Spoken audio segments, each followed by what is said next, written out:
ಅಧಿಕಾರದ ಅವಧಿಯಲ್ಲಿ ಮಾಡಿರುವ ಸಾಧನೆಯೇ ಮುಖ್ಯ. ವೈ.ಬಿ. ಅಶ್ವಥ್ ನಾರಾಯಣ್ ಬಾಬು. ಚಿಂತಾಮಣಿ.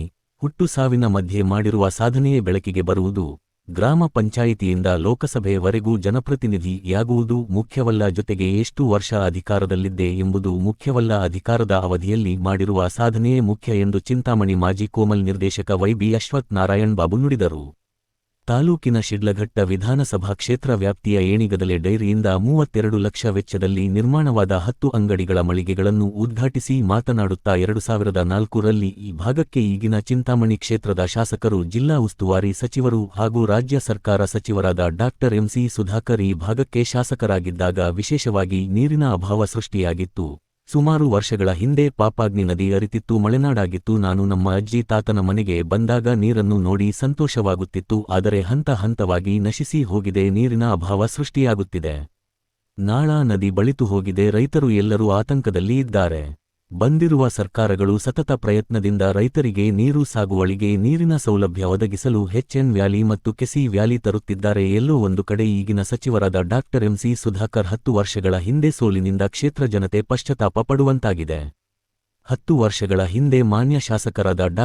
ಎಂ.ಸಿ. ಸುಧಾಕರ್ ಹೇಳುತ್ತಿದ್ದರು, ಈ ಭಾಗಕ್ಕೆ ಎತ್ತಿನಹೊಳೆ ಕಾರ್ಯಕ್ರಮವನ್ನು ತರಬೇಕು ಎಂಬ ವಿಶೇಷ ಕಾಳಜಿ, ಕನಸು ಇತ್ತು. ಎತ್ತಿನಹೊಳೆ ಭೇಟಿ ನೀಡಿದ ಸಂದರ್ಭದಲ್ಲಿ ಈ ಭಾಗಕ್ಕೆ ನೀರು ತರುವಂತೆ ಚರ್ಚೆ ಮಾಡಿದ್ದೆ. ಎತ್ತಿನಹೊಳೆಯ ಪೈಪ್ಲೈನ್ ಚಾನಲ್ ಮೂಲಕ ನೀರು ತರಬೇಕೆಂಬ ಪ್ರಯತ್ನ ಮಾಡಿದ್ದರು. ಆದರೆ ದುರಾದೃಷ್ಟಕರ ಸೋಲನ್ನು ಅನುಭವಿಸಿ ಕಾರಣ ಕಾರ್ಯಕ್ರಮ ಯೋಜನೆ ತಪ್ಪಿತು. 10 ವರ್ಷಗಳ ಕಾಲ ಕ್ಷೇತ್ರಕ್ಕೆ ಶಾಪ ಬಂದಾಗಿದೆ.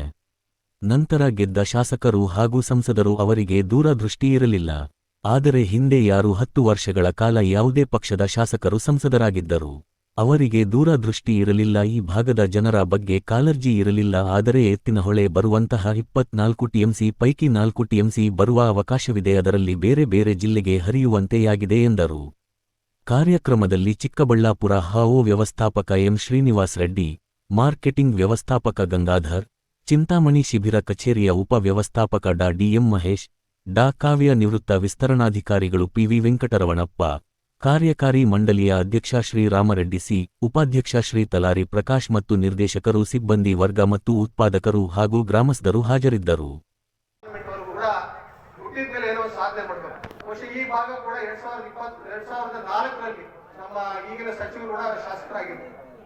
ಈ ಭಾಗಕ್ಕೆ ಏನು ನಮಗೆ ವಿಶೇಷವಾಗಿ ಈ ಭಾಗದಲ್ಲಿ ನೀರಿನ ಅಭಾವ ಸೃಷ್ಟಿಯಾದ್ಮೇಲೆ ಇರತಕ್ಕಂಥ ಪಾಪಾಗ್ನಿ ನದಿ ಹಿಂದೆ ಒಂದು ಮಲೆನಾಡಾಗಿ ಸೃಷ್ಟಿಯಾಗಿದೆ. ಈ ಭಾಗ ನಾನು ಹಿಂದೆ ನಮ್ಮ ತಾಯಿಯವರು ವಿಜಯಪುರದಿಂದ ಇರೋದ್ರಿಂದ ನಾನು ಆಗ ಬಂದು ಹೋಗ್ತಾ ಇದ್ದೆ.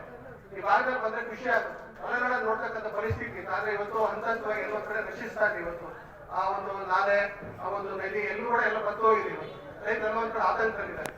ಆದ್ರೂ ಕೂಡ ಬಂದಿರ್ತಕ್ಕಂಥ ಸರ್ಕಾರಗಳು ಸತತ ಪ್ರಯತ್ನದಿಂದ ಇವತ್ತು ರೈತರಿಗೆ ಶುದ್ಧ ನೀರನ್ನು ಕೊಡಬೇಕು, ಅವರ ಸಾಗುವಳಿಗೆ ನೀರು ಕೊಡಬೇಕು ಅಂತ ಇವತ್ತು ಎಚ್.ಎನ್. ವ್ಯಾಲಿ, ಕೆಸಿ ವ್ಯಾಲಿ ಅಂತ ಪ್ರಯತ್ನ ಕೂಡ ಮಾಡ್ತಿದ್ದಾರೆ. ಎಲ್ಲ ಒಂದ್ ಕಡೆ ಇವತ್ತು ನಮ್ಮ ದುರದೃಷ್ಟ, ಈಗ ಏನು ನಮ್ಮ ಸಚಿವರಿದ್ದಾರೋ ಅವರು 10 ವರ್ಷಗಳ ಸೋಲಿನ ಅನುಭವದಿಂದ ಇವತ್ತು ಪಶ್ಚಾತ್ತಾಪ ಪಡ್ತಿದ್ರು. ಅವರಿದೇ ಹೇಳ್ತಿದ್ರು ಸೋತಿದಾಗ, ಏನಿವತ್ತು ನಮ್ಮ ಎತ್ತಿನಹೊಳೆ ಕಾರ್ಯಕ್ರಮ ಇದೆಯೋ ಅವರಿಗೆ ಬಹಳ ಒಂದು ದೊಡ್ಡ ಕನಸಿತ್ತು. ಅವರ ಒಂದು ವಿಶೇಷ ಕಾಳಜಿ ಏನಿತ್ತಂದ್ರೆ ಅವರು ಕೂಡ ಅಲ್ಲಿ ಶಾಸಕರಾಗಿದ್ರು.